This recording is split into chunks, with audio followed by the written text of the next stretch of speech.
யாழ் சமையல் அன்பு உள்ளங்களுக்கு இனிய இந்நேர வணக்கம். இன்றைக்கு நாங்கள் கோதம்பமா இடியப்பமும் உருளைக்கிழங்குல ஒரு சொதியும் வைக்க போகிறோம். வாங்கோ பார்ப்போம். இப்போ நாங்கள் முதல் இடியப்பத்தை அவிப்போம். அவிச்ச கோதம்பமா தண்ணி உப்பு வாங்கோ இப்படி செய்யலான்னு பார்ப்போம். இப்போ தண்ணியை கொதிக்க வைப்போம். நாங்கள் தண்ணியை கொதிக்க வைப்போம். தண்ணி நல்லா கொதிக்கட்டும். இந்த கோதம்பமா இடியப்பம் நான் வீட்டில் அவிக்கிறேன் இல்லை. இன்றைக்கி பல அன்புள்ளங்கள் கேட்டபடியாக அவிச்சு காட்டுறேன். கூடிய அளவு இதை தவிருங்கோ. பிள்ளைகளுக்கு அரிசி மாவுலையே அவிச்சு கொடுங்கோ. இப்போ நாங்கள் 2 மணி அரிசி மாவு எடுப்போம். இதெல்லாம் தெரிஞ்சிருக்கணுமென்றதுக்காகத்தான் உங்களுக்கு காட்டுறனே ஒழிய அவிக்காதீங்கோ, நெடுக அவிக்காதீங்கோ. இந்தாங்க 2 மணி மா போட்டிருக்கு. இதுக்கு அளவான உப்பை போடுவோம். இதுக்கு அளவான உப்பை போடுங்க.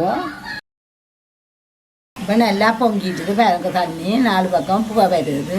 இப்போ நாங்கள் அடுப்பை நல்லா குழச்சி போட்டு தண்ணியை எடுத்து நேரம் ஆக்கில் விட்டுறாதீங்க. இதை நாங்கள் இன்னொரு சட்டிக்குள்ளே விடணும். எங்களுக்கு எவ்வளோ தண்ணி வேணுமென்று கிட்டத்தட்ட அந்த தண்ணியை விடுங்க. இப்போ நாங்கள் கொதிக்க வச்ச தண்ணி எல்லாம் விட்டுட்டோம். ஆனால் இவ்வளவும் தேவையில்லை, மிஞ்சம். இப்போ இப்படியே விட்டுட்டு நாங்கள் அது ஒரு 2 நிமிஷமாவது இது ஆறணும். இந்த தண்ணி நாங்கள் இப்போ புட்டு பானியை வச்சு தண்ணியை விட போகிறோம். இதை 2 நிமிஷம் ஆறணும். ஆற இந்த ஆவியல் போகணும். கொஞ்சம் கொதிக்க விட்டீங்கன்னா பிடிக்க மாட்டீங்க. இப்போ இதை நான் அதில் வச்சு 2 நிமிஷம் மட்டும் பார்த்தேன்னா அதுக்கிடையில் இப்படி 2 ஆட்டி இதில் கொஞ்சம் புகையை பண்ணுங்க. ஆவி வெளியில் பண்ணுங்க.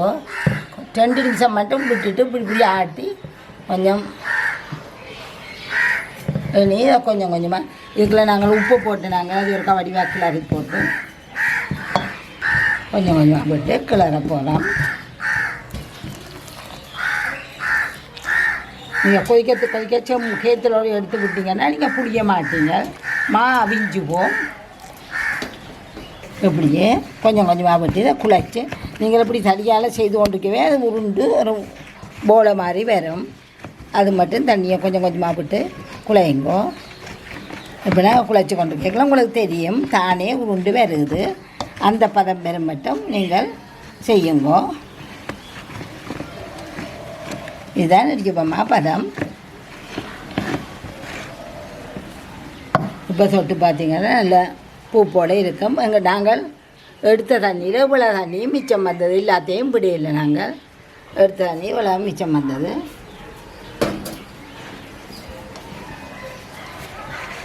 இது எல்லாத்தையும் கையால் உருட்டி 2 தடவை அடித்து எடுக்கணும்.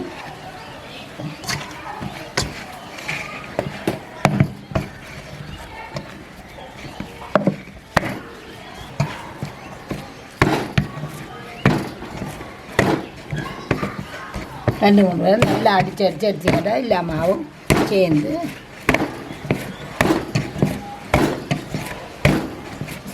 இதை நாங்கள் புளிப்போம் தட்டுகளில். இப்போ நாங்கள் இந்த இடியப்ப உரலுக்குள்ளேயும் எண்ணெயை பூச்சி வச்சுருக்கிறோம். இடியப்ப தட்டுக்கும் கழுவி காய வச்சுட்டு எடுத்துட்டு அதுக்கு கொஞ்சம் எண்ணெயை பூச்சி வச்சுருக்கிறோம். இப்போ புளிப்போம்.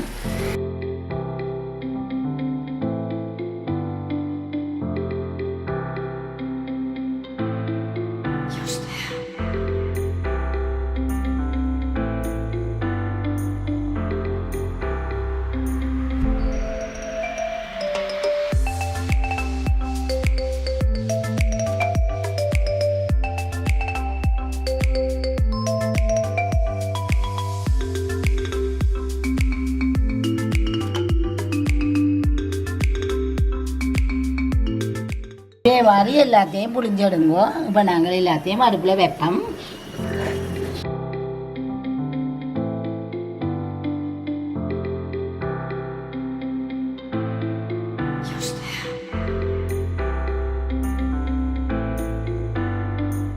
நல்லா பூவை வருது.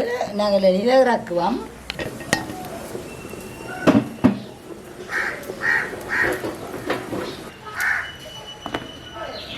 அப்படியே எல்லாத்தையும் இறக்குங்கோ. கொஞ்சம் ஆறட்டும். மற்றதில் வைப்போம். அப்படியே கலட்டி எடுக்கும். அப்படியும்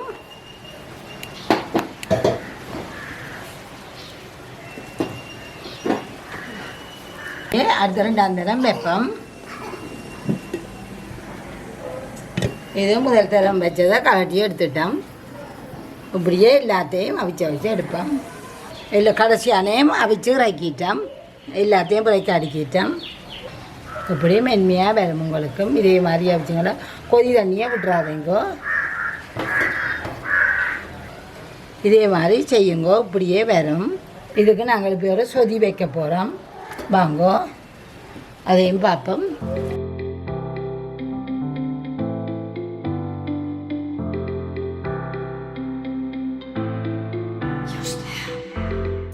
வாங்கோ இப்போ இடியப்பம் அவிச்சு முடிச்சிட்டோம். இனி ஒரு கிழங்கு சொதி வைப்போம். வாங்கோ அவிச்ச உருளைக்கிழங்கு அவிச்சு சின்ன சின்ன வெட்டி வச்சுருக்கிறோம். பச்சை மிளகாய், வெங்காயம், தக்காளி பழம், கருவேப்பிலை, தேசிக்காய், வெந்தயம், மஞ்சள், சீரகம், உப்பு, 1ஆம் பால், 2ஆம் 3ஆம் பால், கொஞ்சம் தண்ணி வேணும். நாங்கள் அவிய விட பாலில் விட்டு அவிச்சோம்னா திணைஞ்சுவோம். இப்போ நாங்கள் எல்லாத்தையும் போடுவோம். வெங்காயம், பச்சை மிளகாய், கருவேப்பிலை எல்லாத்தையும் போடுவோம். போட்டுட்டு இப்போ கொஞ்சம் தண்ணியை விடுவோம். நாங்கள் பாலை விட்டோம்னா அது திணைஞ்சுவோம். தண்ணியை விட்டு இதை அவிப்போம். இந்த சொதியலுக்கு வெந்தயம் தான் கூட கூட போடணும். வாசமாயும் இருக்கும்.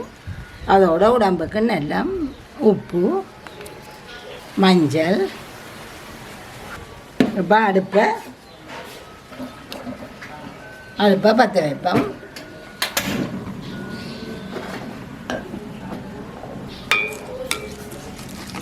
மூடி விடுவோம். ஏதோ ஒரு கொதிக்கட்டும். இப்போ வாங்கோ திறந்து பார்ப்போம். நல்லா கொதிச்சிட்டு வெங்காயம் எல்லாம் அவிஞ்சிட்டு இனி நாங்கள் இருக்கிற கிழங்க போட போகிறோம். அந்த உரைப்பொருட்கள் அதோட செய்யறதுக்கு. இப்போ நாங்கள் இருக்கிற போடைக்குள்ள இந்த உரைப்பும் எல்லாம் இந்த கிழங்குல செய்கிறோம். வடிவாக கொஞ்ச நேரம் நல்லா பிரட்டி விடுவோம். ஒரு 2 நிமிஷத்துக்கு இது இப்படியே இருக்கட்டும். அதுக்கு பிறகு நாங்கள் பால்களை விடுவோம். மூடி விடுவோம். 2 நிமிஷத்துக்கு மூடி விட்டோம்னா இந்த மிளகாய் இதெல்லாம் அதெல்லாம் சேர்ந்து நல்லா உரைப்பாக இருக்கும். இப்போ நாங்கள் இதை வச்சு 2 நிமிஷமாக வச்ச நாங்கள் இந்த கிழங்குல அந்த இதுகள் சுவர்றதுக்காக நல்லா சுவரி இருக்கும். இனி நாங்கள் 2ஆம் 3ஆம் பாலை விட போகிறோம்.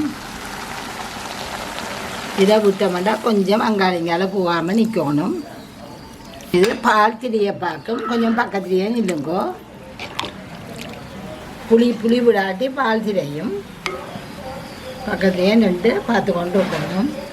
இப்போ நீங்கள் உப்பு பொடியெல்லாம் பாருங்கோ. உப்பை பாருங்கோ. புளி கடைசியாக விடுவோம்.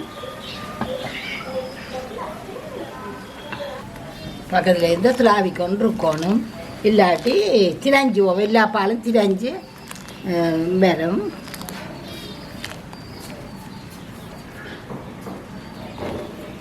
கிழங்கு வெங்காயம் எல்லாம் நல்லா அவிஞ்சபடியாக இனி இதில் வச்சது இது பால் மெல்லமாக கொதிச்சா காணும்.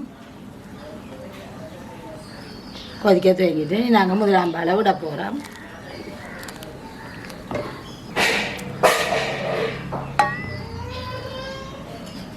இதையும் பொங்க விடாதீங்க, கொதிக்க விடாதீங்க. மெல்லமாக குமிழ் விலைக்குள்ள நிப்பாட்டி விட்டுருங்கோ.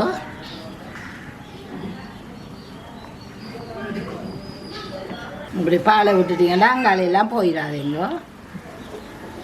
குமிழ் வருது. நாங்கள் நிப்பாட்ட போகிறோம். அதுக்குள்ளே இதுக்குள்ள கொஞ்சம் வெந்தயமும் சீரகத்தையும் போட்டுட்டு அடுப்பை நிப்பாட்ட போகிறேன். இதை நல்லா துளாவி போட்டு இதை மூடி விடுங்க. சூடாரம் மட்டும் மூடி இருக்கட்டும். அதுக்கு பிறகு தேசிப்பிடி விடுவோம். இது இப்போ நல்லா ஆறிட்டுது. துறக்க போகிறோம். இப்போ கடைசியாக நீங்கள் போட்ட வெந்தயம் சீரகத்து கேக்கில் நல்ல வாசத்துக்கு தரும் உங்களுக்கு. நல்லா தேசி புளியாக விடுங்க. உங்களுக்கு புளிப்பு அவ்வளோ விருப்பமோ அவ்வளோத்துக்கு.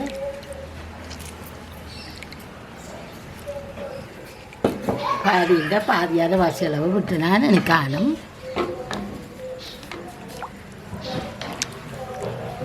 இதே மாதிரி செய்யுங்க. இப்படியே வரும். செய்து பார்த்துட்டு அப்படி இருக்கண்டு சொல்லுங்க.